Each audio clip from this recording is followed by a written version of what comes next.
Okay, so have you ever noticed this thing where, like, you get something new?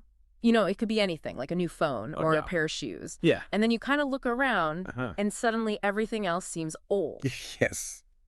That's the sneaky thing about consumption. Sometimes one new possession can trigger like a whole chain reaction of purchases, like a domino effect. Yeah.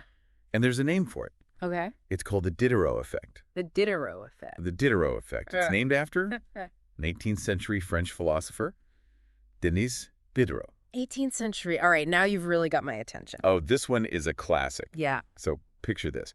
It's 1769. Okay. Diderot, a leading Enlightenment thinker, known for his simple lifestyle. Right. He receives a gift. Okay. It's a luxurious scarlet dressing gown. Imagine, like, rich, probably velvet fabric. Oh, wow. A real statement piece. I can already see him, like, swanning around in his luxurious robe. Yeah. Initially, he's absolutely delighted. But then, something happens. He starts to feel like his old possessions just don't measure up Oh. to the elegance of his new robe. Oh, I see. His straw chair, Yeah. it seems too rustic. Okay. His desk too drab. Yeah. Even his artwork Oh, wow. starts to feel out of place. So it's almost like this robe created like an identity crisis, his belongings. Diderot himself described this feeling Yeah.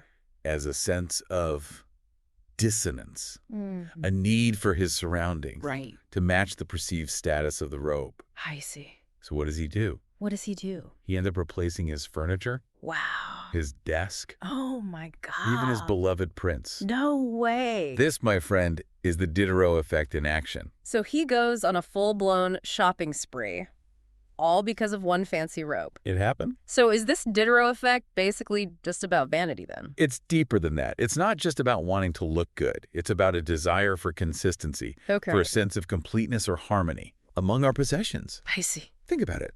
How many times have you bought something new and then felt the need to get other things to go with it? Oh, all the time. Like, if I get a new dress, I suddenly feel like I need new shoes and a matching bag. Right. It's like my brain is trying to create a little outfit universe. And that, my friend, is a perfect example of what we call Diderot Unities. Diderot Unities. These are groups of items that we perceive as belonging together. Oh. And you know who else understands these Diderot Unities really well? Who? Marketers and advertisers. Oh, okay. So let's talk about that. Sure. Because they're not just passively observing That's this not phenomenon. Right.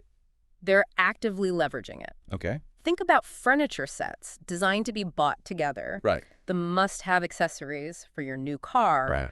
Or how tech companies create entire ecosystems of products. You buy a new phone, and suddenly you need the latest case, wireless charger, headphones. It's all very strategically designed. So they're basically creating these Diderot Unities for us. Right. Playing into our desire for things to feel complete. Yeah. Or matching. And what's really interesting is that these Diderot Unities, they aren't fixed. Trends, even our own personal preferences. I see.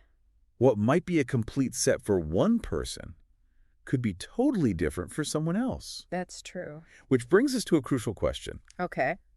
What does this 18th century philosopher have to do with us in the 21st century? Good question. Especially in a world where we're bombarded with targeted ads and social media influencers telling us what to buy. Okay, yeah, Diderot didn't exactly have to deal with Instagram ads. Right. So how does this effect play out in our modern world? Well, think about it. Yeah. We're constantly exposed to curated images of ideal lifestyles. And there's immense pressure to keep up with the latest trends. That's true. Is it any wonder that the Diderot effect is arguably even more powerful today? That's a scary thought. Like Diderot on steroids. Yeah. And I'm guessing this constant pressure to upgrade and match and compete can't be good for our wallets. Or the planet, for that matter. You're hitting on something really important, like this constant cycle of upgrading and acquiring can have serious downsides. It can. Financial strain, clutter, and of course, environmental impact of all this consumption. And it's not just about the physical stuff either. Oh. The Diderot effect can also seep into other areas of our lives, like our experiences. I see. Even our relationships. Oh, wow. Okay, like how so? Think about it. You start a new hobby, Okay. let's say photography, Mm-hmm. and suddenly you feel the need to buy all the latest equipment, Yeah. even though you could probably enjoy it just as much with a simpler camera. Yeah, that's true. Or maybe you meet someone new and you start Mm. feeling pressure to change your style or interests Yeah. to better fit in with their social circle. Wow, I never thought about it that way. It's almost like the Diderot effect can create this ripple effect that extends beyond just our material possessions, like in our heads. Recognizing this is the first step towards, like, taking back control. Okay. Because here's the good news. Yeah. Once you understand this effect, you can start making more intentional choices. Okay. It's about curating your own Diderot Unities, So you're saying, if you will, okay. based on your own values and needs, not what advertisers Yeah. or influencers are telling you to buy.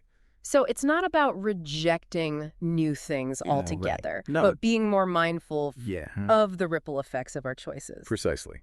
It's about asking yourself, Yeah. is this purchase Okay. going to spark a chain reaction of spending? Yeah.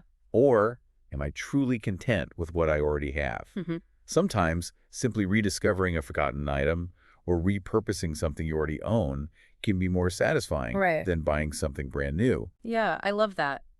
It's about shifting our mindset from one of constant acquisition to one of appreciation for what we already have. And there's actually a psychological concept that ties into this. Okay. It's called the endowment effect. The endowment effect. Studies have shown that people tend to value things they own more highly Right. than things they don't, even if the items are objectively the same. That makes sense. Like, I've definitely hung on to things for way too long just because they were mine. But, okay, let's get practical. How can we actually break this cycle? Sure. You mentioned being more mindful. Yeah. But are there any, like, concrete steps we can take? Absolutely. One helpful strategy is to think about the long-term consequences Okay. of a purchase. Yeah. Before you buy something, ask yourself, Yeah. will I still be using this a year from now? Yeah. Will this item add value to my life in the long run, or is it just going to end up cluttering my home? So it's about looking beyond that initial excitement of a new purchase and really considering the long-term impact. Right. And it's also about being aware of the tactics marketers use Okay. to play on the Diderot effect. Okay, so like what? For example, they often use something called anchoring, Anchoring. which is a psychological bias where we tend to rely too heavily Right. on the first piece of information we receive. Oh, okay. So if you see a ridiculously expensive item first, even if you don't buy it, Mm-hmm. everything else suddenly seems more reasonable in comparison. That's so sneaky. It's like they're setting a high bar They are. on purpose. Yeah. So everything else looks like a bargain. Exactly. So knowing about these tactics can help you make more informed decisions. Okay. Another practical tip Yeah. is to create a waiting list A waiting list. for purchases. Yep. If you see something you want, don't buy it right away. Right. Write it down and wait like a week or two. Okay. If you're still thinking about it after that time, Yeah. and you've carefully considered whether you really need it, Mm-hmm. then you can make a more deliberate decision. I love that idea. It's like giving yourself a cooling off period to avoid those impulse purchases. And remember, breaking free from the Diderot effect isn't about deprivation. Yeah. It's about finding satisfaction and contentment in what you already have, Right. making mindful choices that align with your values, Mm-hmm. and focusing on experiences and relationships that bring you true joy. So it's not about demonizing consumption altogether, but rather about being more conscious and intentional about our choices. Precisely. Yeah. And recognizing that true fulfillment doesn't come from the endless pursuit of more, but from cultivating a sense of contentment and gratitude for what we already have. Beautifully said. Now, before we wrap things up, I want to pose a question to you, dear listener. Think about your own Diderot unities. Are there areas in your life where you've gotten caught up in that cycle of upgrading and completing? Yeah. And more importantly, is there something you already own, something you've maybe forgotten about, Yeah. that could bring you just as much joy, if not more, than any new purchase? That's such a great point. Hmm. Sometimes the simplest things can have like the biggest impact. Right. Maybe it's rearranging your furniture to create a fresh perspective. Yeah. Or finally framing those travel photos that have been sitting in a box for years. Mm-hmm. It could even be as simple as dusting off that old guitar in the corner and rediscovering the joy of playing music. I love that. It's about looking at what we already have with fresh eyes and finding the beauty and value in those things. And, you know, the Diderot effect isn't inherently bad. Mm-hmm. Right. It can actually be a powerful motivator for positive change. Uh-huh.